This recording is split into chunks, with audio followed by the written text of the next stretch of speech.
All right, welcome. Good morning, everyone. Thanks for joining us. We're excited. Kim's ready to move to the next phase of her career. So I'm going to talk about the committee, our jurors, and then just the process that we're going to follow this morning. So I want to welcome Bob Ziebert.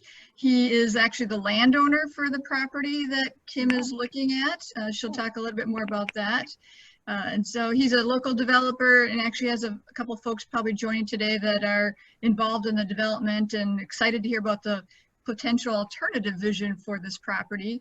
And Karl Wallick is a professor at UW-M in architecture. He's the other committee member. So we've been working with Kim throughout the semester. For those of you who are new to this process, I worked with Kim in the fall, so she does one semester of pre-thesis developing the concept of what she's going to focus on, and then one semester on design. We have several visiting folks today. So we have Sarah Lappin. She's head of architecture at Queen's University in Belfast. If you want to wave, Sarah. She's also co-director of the research group, Recomposing the City. We have Scott Pollock joining us. He's owner of Pollock Architecture in Oldenburg, Germany. He's also an adjunct professor at Jade University, so adjunct professor for design. We have Jori Erdman. She is associate professor in architectural design at James Madison University and also an architect and principal with Roots. Finally, we have Mark Keane. He's from SARAP, professor in architecture at UW-Milwaukee. He just completed a studio on zero net energy, as well as he has some experience in a similar kind of project, but he focused more on the residential architecture. That was for Prairie Crossing in Illinois. And so the process we're going to do is Kim will present her thesis project. I will then take a couple comments from the committee members, Bob and Karl, just reactions. Then I will move to the guest jurors. But I want to invite everybody to find their chat button at the bottom and feel free throughout the presentation to type in comments, questions, particularly at the end. And this ranges from family members saying, "Great job, Kim," to people asking technical questions. And I will read those as we get into the discussion. So if there are no questions, Kim, I'm going to pass it to you. Okay. Yeah, well, thank you everyone for coming today. So my name is Kim Albrecht and I'm a joint master's student and I am doing the urban planning and architecture program. So this project kind of blends both worlds into one. And I'm going to share my screen, so I unfortunately won't be able to see any of you in the video because that would block the screen, but I'll go ahead and share my screen with you now.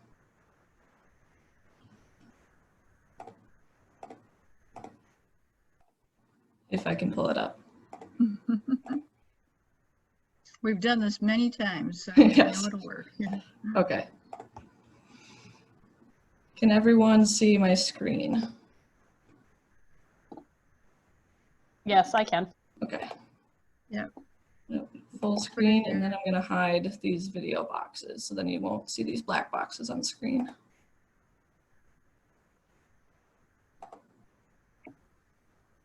Okay, so does everyone just see the screen? Mm-hmm. The project. Okay. So about a year ago, Bob Ziebert, as Carolyn mentioned, approached me with this 52-acre parcel in the town of Beloit. Is essentially right now it's just a blank slate, and he asked my opinion of what we could do on the site. And so I immediately started researching rural development models, and I came across the agrihood development model, which is a model that seeks to connect people with the environment by providing recreation and educational opportunities right in their backyard. So the ultimate goal of this project is to essentially utilize design strategies that create that sense of community for people living there, and then also serve visitors that can come to the site to use as a destination for the region. Okay, so the agrihood concept, or the term, is relatively new. It was coined in 2014, but the concept can be traced back to the 1800s. But essentially an agrihood is a community-based housing model that is centered around a working farm with recreation and educational amenities. So essentially there are 200 of these projects over the United States, and it seems to be a trend that's continually growing and thriving. It is important to note that these projects don't just take place in warm climates like the example shown in Florida, Texas, and California, but one of the most well-known agri-hood sites is actually Prairie Crossing in Illinois, which Carolyn had just mentioned. And it takes a minute to go to the next slide, I guess. Okay. So this is the study area we're looking at. The site is in the town of Beloit with that border on the northern end, and then the city of Beloit shown on the southern end. And the site can actually be almost entirely surrounded by the city, so these more dense environments, and then conveniently located right on the Rock River. So it's a unique opportunity for this site to have amenities on the water, and then also be accessible to people in the town and the city. So why this could work on this potential site. So the city of Beloit has undergone a variety of residential, commercial, and industrial redevelopment projects over the past decades, particularly thanks to the Hendricks family, who has put in a lot of time and money and effort into really shifting the identity of downtown Beloit and the city of Beloit.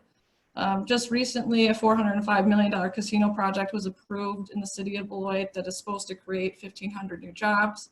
The revitalized Ironworks campus was thanks to the Hendricks family, in which they purchased the old abandoned foundry building and created retail and small businesses that is now home to 1,000 employees. And the new Snapper Stadium, so that's a single A affiliate MLB stadium that just got approval this past year. It'll be built, construction will start soon.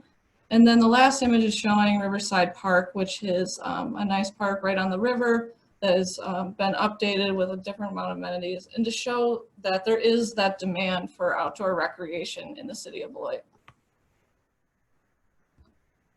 So this is an aerial view of the site just to get oriented. It's kind of divided into two parcels, one being the area towards the river, and the area above is currently used as farmland. So it's essentially 52 acres, and I wanted to point out two things. Of where that white dotted line is a dramatic change in elevation as you move towards the river, but then it flattens out again. So right now it's kind of a bluff area. And then the two vertical lines running through the site are existing tree lines that largely shape the design of the site. So just a quick diagram showing changes in topography. So on the left parcel, it's a gradual sloping down from right to left, and there's, if you can see my cursor, kind of this is where the water flows down through the site, and there's been some flooding issues here. So we kind of proposed some natural filtration systems to mitigate potential flooding on the site. And then in the right section here, we have that dramatic change in elevation starting here. It's completely flat up here, and then it drops off rather quickly until it levels out again towards the river. Just quickly wanted to point out how close the site is to major arterials and highways. It's just 6 miles from the I-90, I-43 interchange, so it's readily accessible by car. And then also pointing out the existing bike lanes and bike paths. Almost the entire way is connected by bike paths from downtown Beloit to the site, except for about a 2-block stretch. And then showing that green line on South Afton Road here, this bike lane actually goes all the way to the city of Janesville. So the site's pretty connected by bike and car, but it creates some problems in terms of walking for pedestrians, as there's not a lot of sidewalks nearby.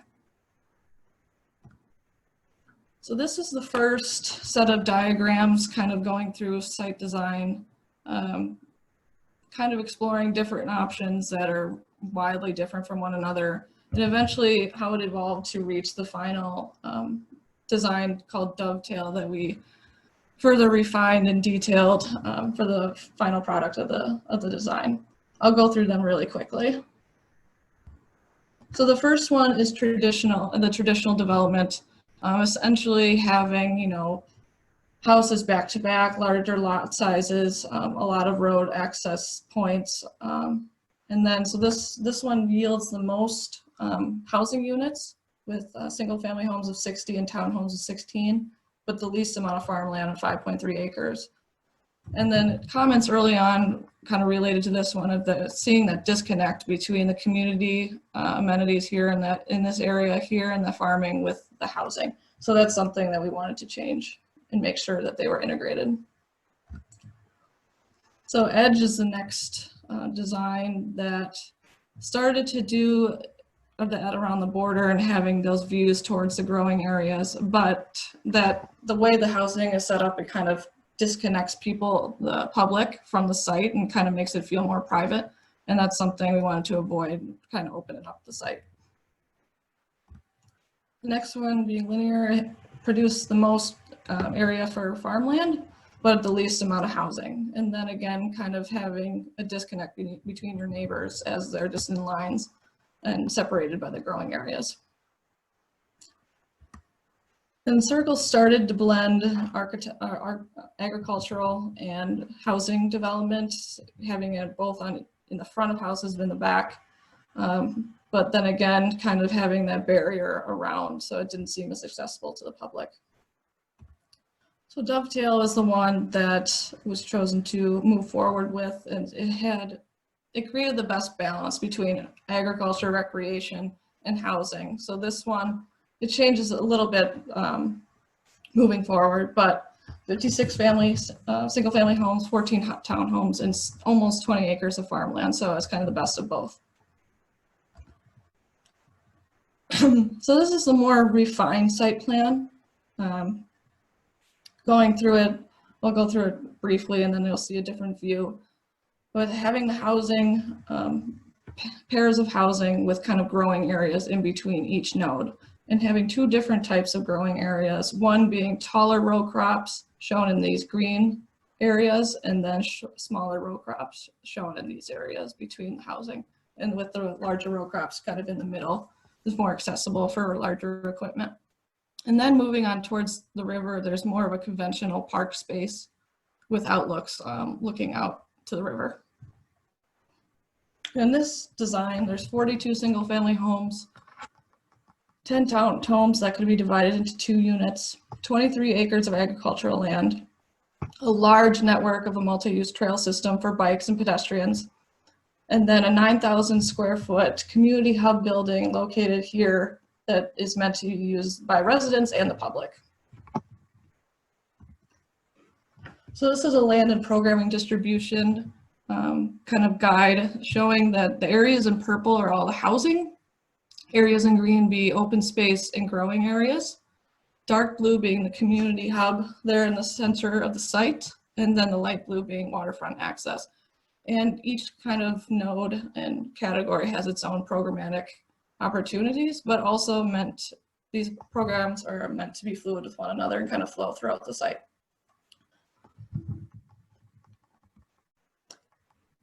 So this is an aerial view of the site to kind of give you an idea of scale and the different growing areas between the housing and how these amenities interact with one another and transition from one area to the next.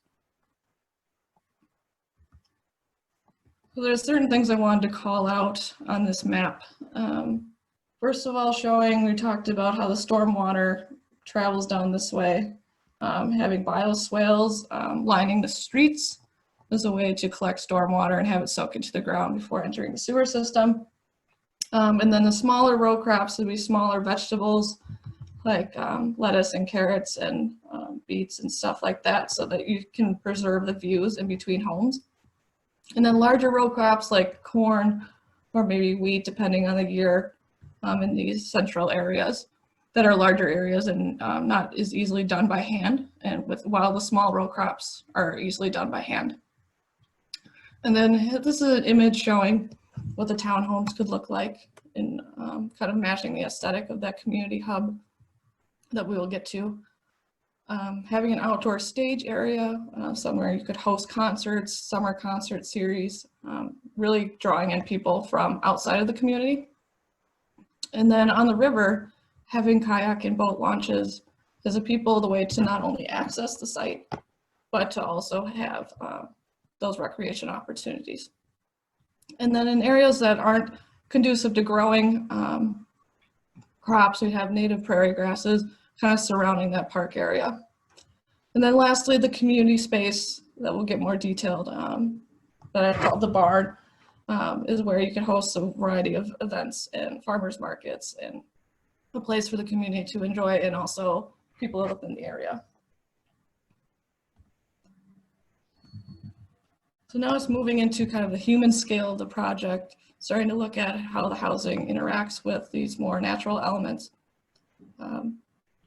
Having this multi-use trail, there's a distinction between having the multi-use trail and the sidewalks. Sidewalks being only 5 feet wide, and the multi-use trail being 8, but being made with crushed red granite that's more porous, but is able to be maintained throughout the winter. So that's meant for bikers and pedestrians, joggers. And then being lined, each trail throughout the site is either lined with bioswale, prairie grasses, trees, or growing areas.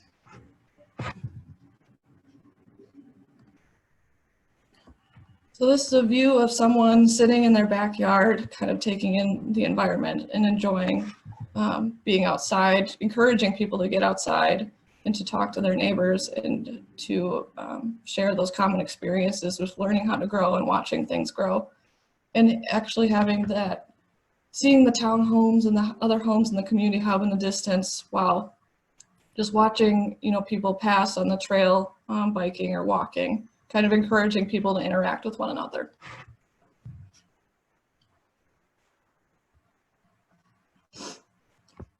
So this is a view from the more conventional park space with a large lawn area outside of the outdoor stage area. So you could have a wide variety of events there. Overlooking onto the river, and there's these outlook points on the corners here to have those views of the river being unobstructed by trees.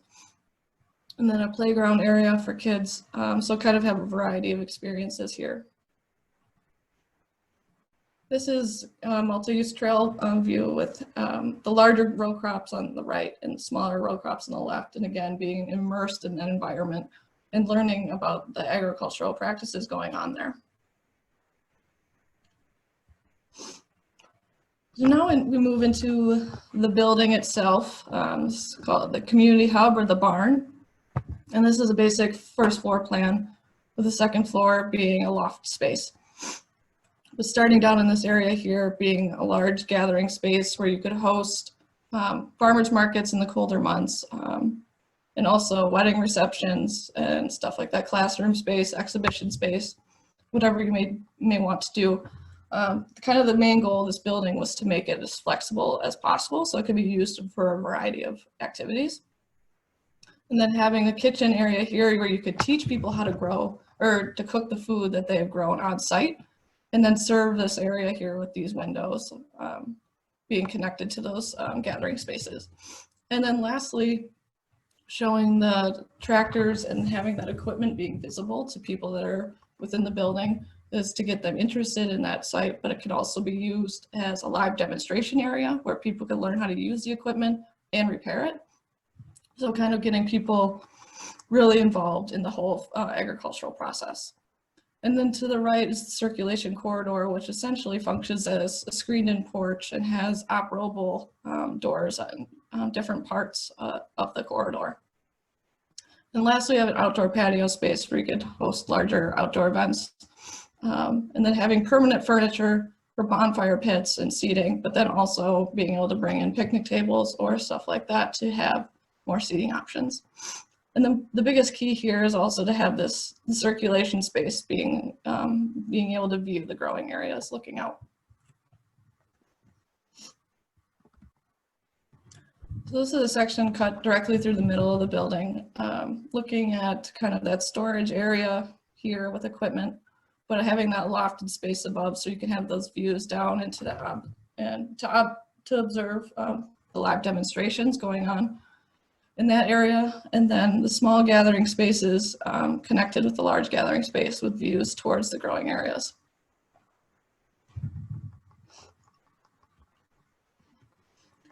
So this section is cut through the kitchen. Again, like I said, the kitchen could be used for teaching classes, but also farm to table dining. and then having the trail, the multi-use trail running through the front, for the front of the building, and then having the lofted space above with the corridor space on the right, and then moving on to the patio where you could have a variety of furniture for different occasions, and then looking out into the growing areas with the townhouses in the distance. So this is an interior view of that large gathering space. Right now it's shown as being hosting a farmer's market.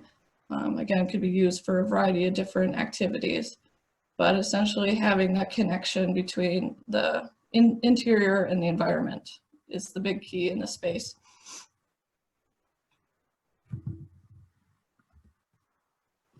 This is that corridor that's essentially a screened-in porch.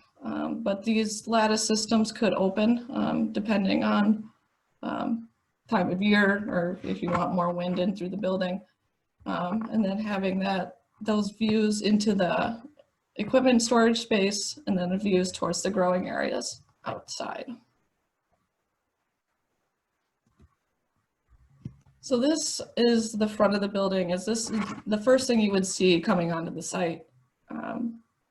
Essentially, the orientation of the building was meant to kind of serve as a gateway to the site, with the large gathering space being the focal point as you drive in through that main street, and being a space that you can use different times of day and every time and different times of year.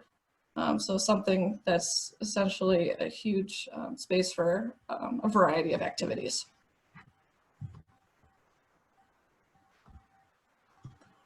So this last perspective is a view of from the growing areas looking at the building.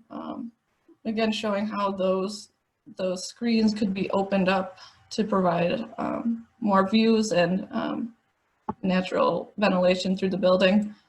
And just to showcase how much activity is going on and how you can be exposed to these types of activities at all times on this site.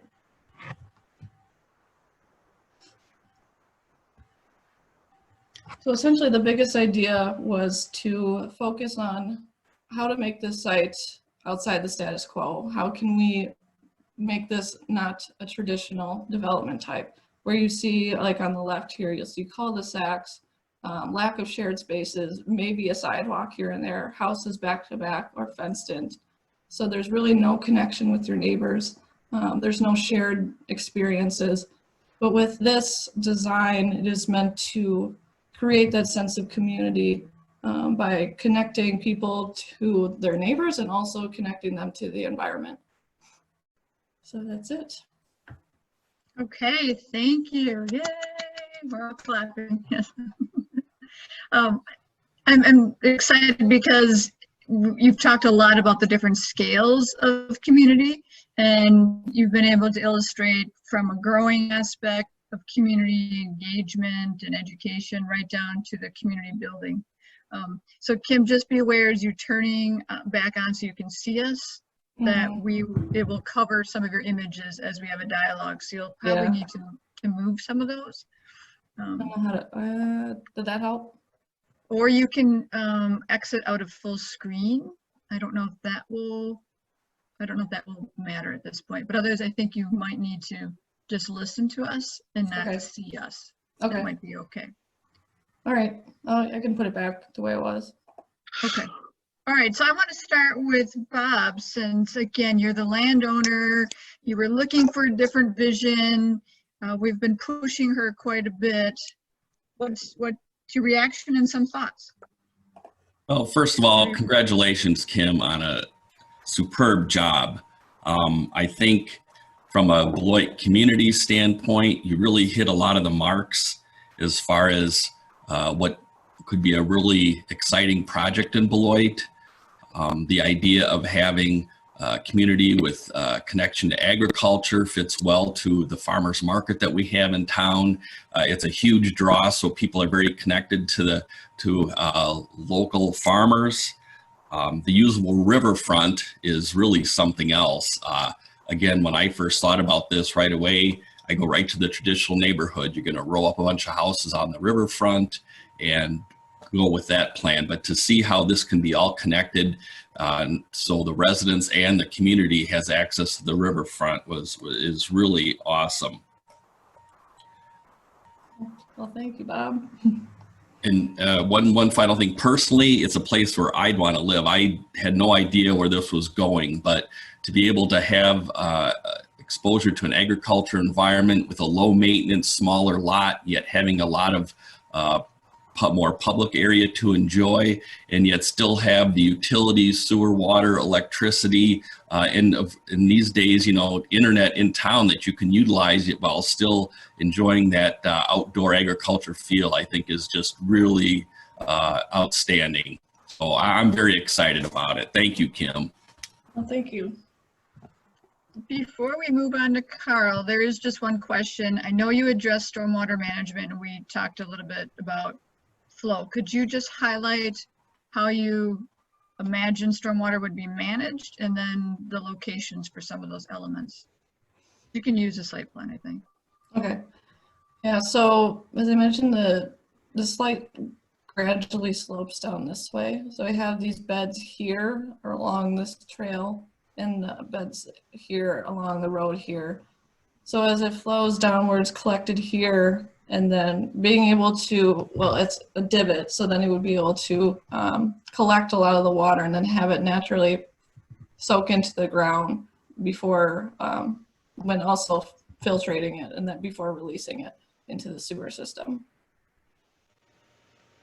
Yes, so there were a series of bile swales.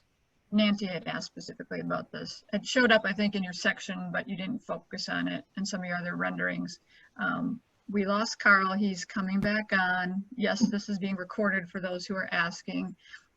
So while we're waiting for Karl to jump back on, I'll just make some of my comments. I think overall, it's an excellent example of creating public and semi-public spaces so that this actually will feel welcoming. I think Bob hit it with the river. I think I struggled with the river initially because it was so wooded and it was mostly the scrub trees. Like, how could you give access? So creating opportunities, not just for those who live in the neighborhood, but for those who are looking for a different experience, could ride their bike out here. It's really quite accessible. And given all of the COVID-19 experiences we're in the middle of, this provides a lot of opportunity to social distance, right? You would have public spaces. I could experience the environment while still being quarantined at home.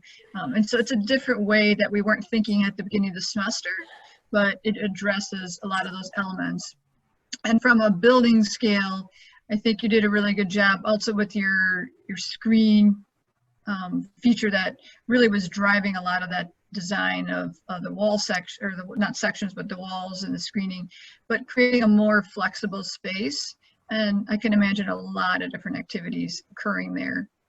And I think adding value overall to this development, so from a feasibility development perspective, it might have fewer units than a more traditional layout, but I think there's a lot of studies out there. I looked at this years ago, whether it was in the Madison area or Prairie Crossing, the value per lot in overall development will be actually much higher because of your access to public space. And you had 79% that isn't development. So 79% of that site is accessible to everyone.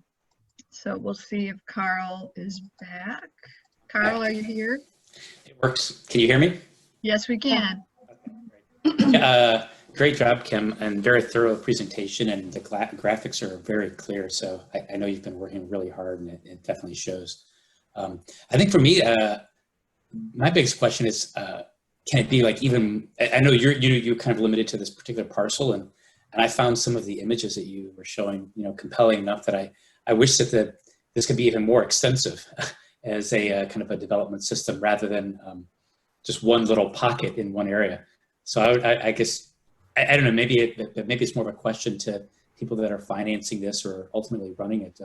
Is something like this actually viable rather than having areas that are, only for agricultural, areas that are only for residential, areas that are only for kind of urban development? You've got a little bit of mix of all of them together. And to me, the hybrid, I find really compelling. So maybe I just am curious to hear what others have to say about the viability of something like this. Because I would like to go there. I would like to live there. Okay, I'm going to move on to our guest jurors, and then along the way, I think as you answer questions, Kim, there's been a couple questions about, are the public areas really public? And you can talk about that experience. So Sarah, we'll start with you for some of your feedback, questions, or comments for Kim. Kim, thanks very much for sharing that with us. It's so very different than what I'm now used to. So it's a great educational experience for me to think about things like this. I wonder if you could go back a few steps, and maybe this is mainly first semester work that you did, so apologies if I'm treading over old ground, but the Agri-Hood development you said it was from about 2014, isn't that right? Mm-hmm. Yeah, okay. So I was just wondering if you had any, or if there is any critique of the Agri-Hood development pattern, even though it's only, say, 6 years old, and what kind of thoughts you had about that critique, or if you looked at a lot of Agri-Hoods, what kind of comments and critique did you have about those that are already existing? Yeah, that's a good question. So I think the biggest critique I have is having these spaces, like someone we just mentioned, that some of these public spaces don't feel public.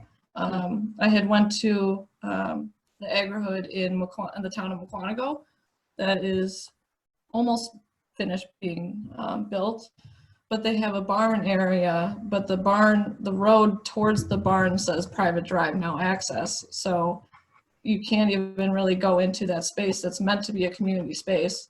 And then the houses are all just set up in a cul-de-sac. So it's essentially just typical development, but called an Agri-Hood. But then you have different examples of projects like Agritopia is a very unique project in Arizona where they combine housing, retail, community spaces, and residential in different residential units that make it feel more public, especially with the retail element being involved. So it depends, it really varies from project to project, but I think the biggest critique I have is making sure that those public spaces are actually open to the public and not the people that just live there. Okay.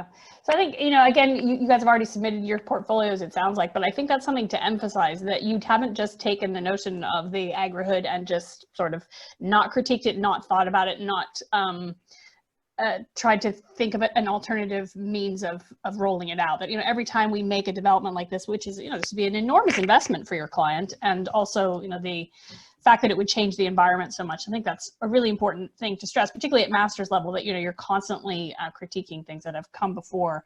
I think there's also issues, again, for me, this density is incredibly low. So where I live, you just wouldn't build anything like this. And I don't just mean the fact that you're giving over so much to public space or growing space. I mean, the sizes of the houses and the sizes of the individual plots. So obviously you're working within a market system and you're working for a real client, which is extremely useful. But I wonder if you could say anything about radicalizing this, like what would you have done if you weren't having to stick to financial constraints or feasibility? What would you have approached this in any different way? Would you have built a tower for all the residences, or did you think about did you think about it in that sort of a way?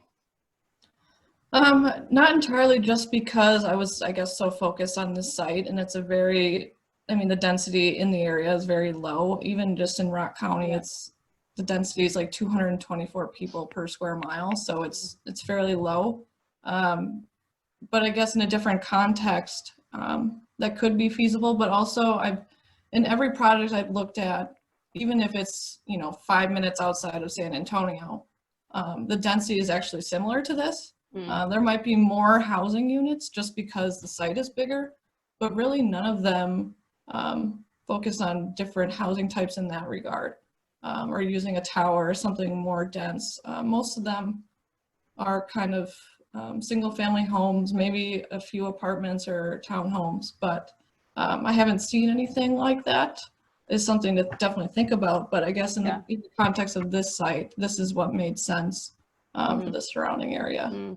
I think, again, it's just kind of that notion of because you're in an educational environment, and these are the kind of places where you can experiment. You can be quite our students say wacky all the time, but this kind of thinking about things in a very unconventional way. And what if that were to would you be able to yield a lot more food? Would you be able to yield more public space? Would you be able to yield better CO2 absorption? All those kinds of things within the site. Maybe I'll let somebody else talk. I have some questions about sustainability and things, but maybe I'll let one of the other guest critics have some words.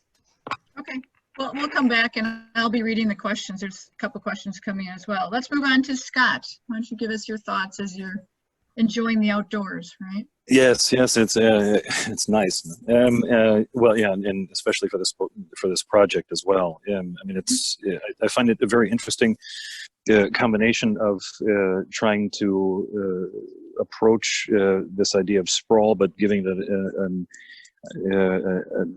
sort of an agricultural note. I find it really intriguing.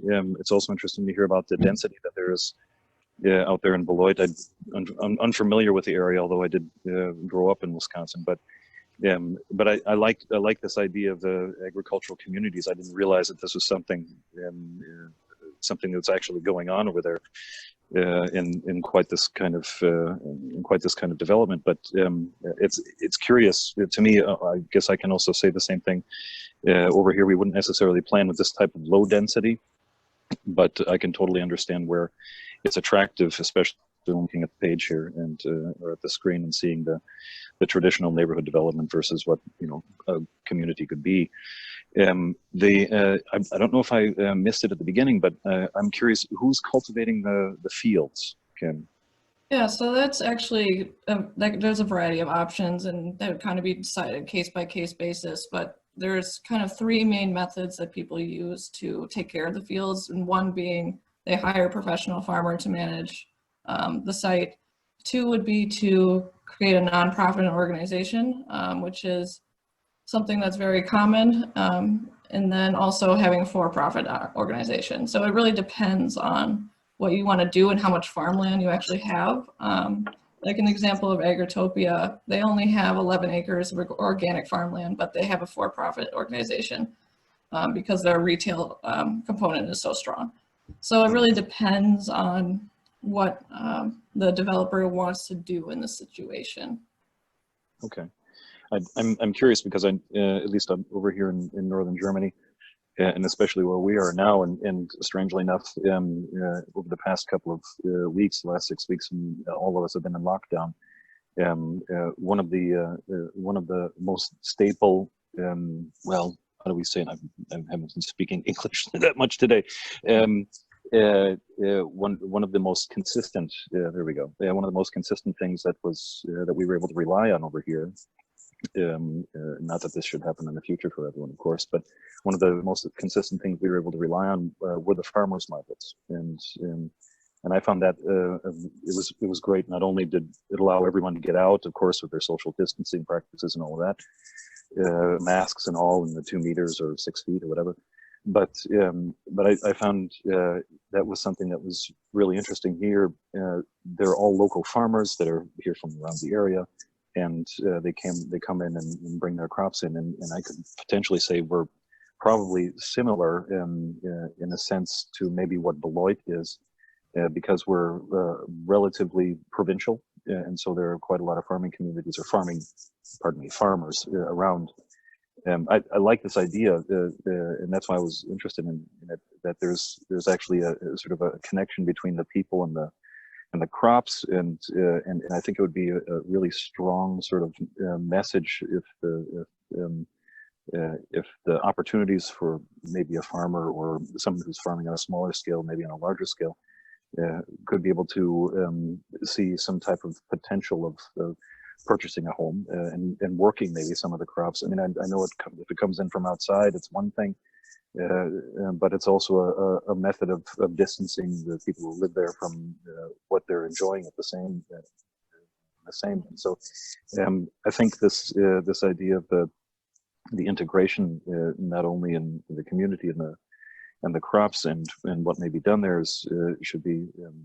I think would be very effective for what maybe Beloit has to offer, if there were in some way, shape, or form maybe community in the community that dealt with those kinds of things. I mean, they do that in a lot of urban places with urban farming, etc. But that it may not for the future when this if this may be developed, or if it, or when it is developed, that there's some type of community integration, not only just being a part of the space and being able to explore the space and use it, but to cultivate the space and use that kind of one-to-one connection. But I think it's quite an interesting concept. And like I said, one that wouldn't necessarily work well over here. At least we'd have to get someone like Bob, who has a little bit more vision than some of the people that are a little bit more money hungry over here, that just buy up land and put neighborhoods on them, just like they do back in the States. But I think this idea of integrating the cultivation of land and the people who live there would be really, really strong. Okay, thanks, Scott. I'm going to move on to Jori. You want to provide some of your thoughts or questions? Yes.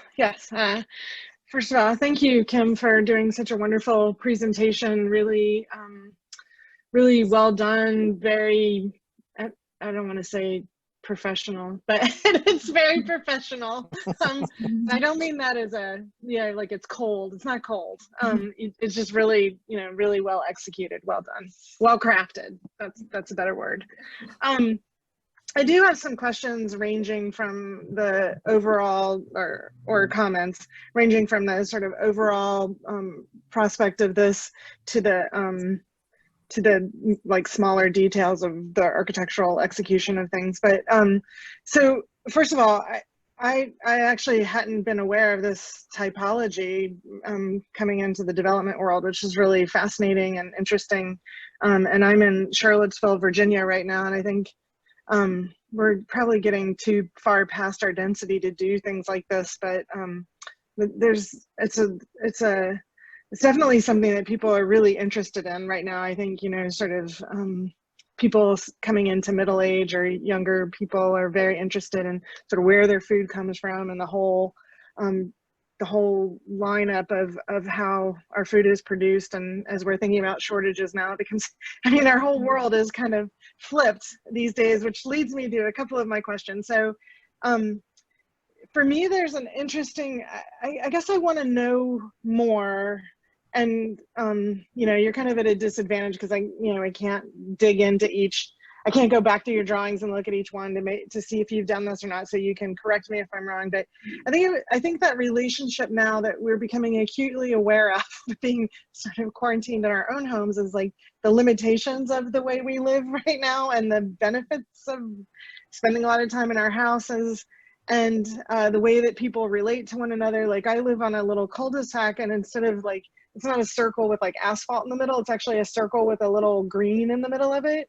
And it's just become like this hangout spot for the kids and the moms with their wine in the evening. And, they're, people are keeping socially distanced, but it has become a place where we all, because it is it's pretty dense where I live. It's single houses, but they're really close together.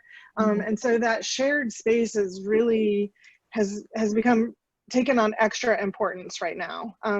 And I've known when my kids were littler and we lived in a neighborhood that was just a street, like we would put out cones in the middle of the street to block things off. And so I think people really want that shared relationship to each other. So I guess I'd want to kind of like dig into each one of these houses and see how it relates to the neighbor across the street. And is there a sidewalk leading out? Is there public outdoor space not public, but the semi-private kind of porch area where people can hang out and have barbecues, because we're going to move past this where we all can't get together anymore eventually, but where people can really build that sense of community that you're talking about. And I appreciate the challenge of wanting some of those houses to face onto the main roads rather than in looking interior. Like that's like a tension that you had to wrestle with, I'm sure, a lot of. Obviously you showed us different examples of how you're trying to address that.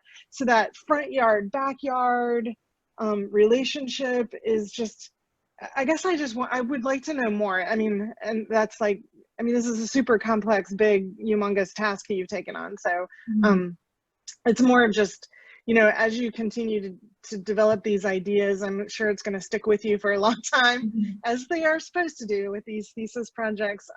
Thinking about how that works. I've been in some neighborhoods, some planned communities that are really nice, where you have like the street where everybody comes in, and that's kind of how people identify.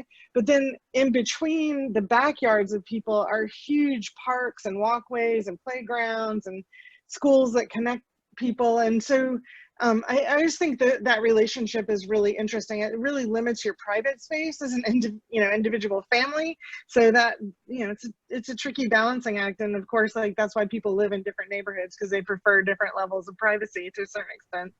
So that's one of my big questions. The other question, and then I'll stop talking. I have a couple others, but like Sarah, I'll shut up for a minute. But is the architecture of the central building. I did find when you got to the perspective with the peaked roof in it, I all of a sudden realized what was so familiar about it was that it looks like a country church to me. So it has a kind of ecclesiastical dimension and proportion or something that I think, you know, is that what you want or not what you want? I just think it's a question. And so my perception, just looking at it, and I'm just offering that up to you to think about, you know, is that the kind of, I mean, you know, it draws on some of our perceptions of spaces, but I'm not sure that's what you want, or maybe it is. Yeah, so I'll go back, I guess, to your first question. Like you said, it was a back and forth of kind of trying to decide the growing areas being visible from the front yard versus the backyard. Yeah. Kim, as you're talking about, show the perspectives that I think relate to Jori's comments. One is from the porch and one will be your building. I know there's a lot, you keep talking while it's lagging, but there, yeah. Oh yeah. Okay. Yeah, so personally, I think what it came down to actually was personally how I interact with spaces and people close to me is that I personally prefer hanging out in the backyard instead of being on the street side, just because it's usually quieter. And then so having that space to enjoy kind of the crops, being focused in the backyard was a conscious choice. Just because it just feels more safer, I guess I would say, and more secluded, but also more peaceful is what it came down to. But then being able to walk out your front door, say you're on your front porch, you can still see those areas maybe across the street, as it's closest as it gets for that, or the pieces in between the nodes, like this area here is visible from the front as well, not looking straight out, but essentially it was a decision to kind of have those areas visible from the back. And then also, did I answer that question, or should I keep going? No, that makes sense. I know, just looking at that backyard perspective, like my kids and the kids in our neighborhood would be tromping on every crop there, running to get their ball and chase each other. And yeah, that is. You can't do everything. You can't do everything in these things. Yeah. It's a great project. Yeah, maintaining the crops would be, I mean, that's really important of how they look as well. Obviously, they're shown here is, you know, you're being in good shape. If you can't always control how they're going to grow and people stepping on them. Hopefully, I usually put at least a buffer between the trails, a little bit of a buffer between the trails and the crops, so you're not stepping on them or stuff like that immediately. I think it makes the pathways really important though, you know, the smaller scale pathways. Like, I feel like this whole thing would have like a really strong network of, you know, the sneaky paths that kids would take to cut between things and move around, and that everybody would take just to, you know, to get around. I think the scale of her pass is also critical. There were a couple of questions about 8 foot versus 10 foot. In my practice, the only time I've used 10-foot trails is when I have to use Department of Transportation funding and they require 10 foot, but 8 foot is, I think, a more appropriate scale for this. That's how wide a parking stall is. And so you can have easily people running in either direction. So I think that scale. And then as we move on, I know we have about less than 10 minutes left. I want to have Mark make some comments. There's been some questions about the irrigation, Kim, and we did talk about that. Those smaller crops, could you use water from the houses? So if you might want to address that as well. Yeah, so initially I would say kind of those smaller row crop areas I talked to somebody that the person that runs Cream City Farms, and his property is about an acre, and he waters everything by hand, literally takes out a hose and waters by that area. And so all these kind of smaller growing areas are less than an acre, and there's a part of something where you could have people in the community actually do this. Part of a homeowners association, they'll charge, $60 a year to have your own piece of land that you're responsible for to take care of. So you really could have people living in that home take care of those crops right around their home fairly easy, especially because they're less than a half an acre. And then with the larger areas, I would imagine doing some type of larger scale irrigation system, but being able to collect stormwater off the roof would be a good option of the houses and the main community space. I would talk to the person, it was at Prairie Crossing, I believe. They have a large detention pond that they use to water their crops. So I guess it really depends on the situation and how you want to do it, but it is doable by hand in certain areas. But it's if you have the people that are willing to do it and the time to do it. Okay, Mark, I'm going to move to you. I know I'm trying to watch the time before Mo closes us out here.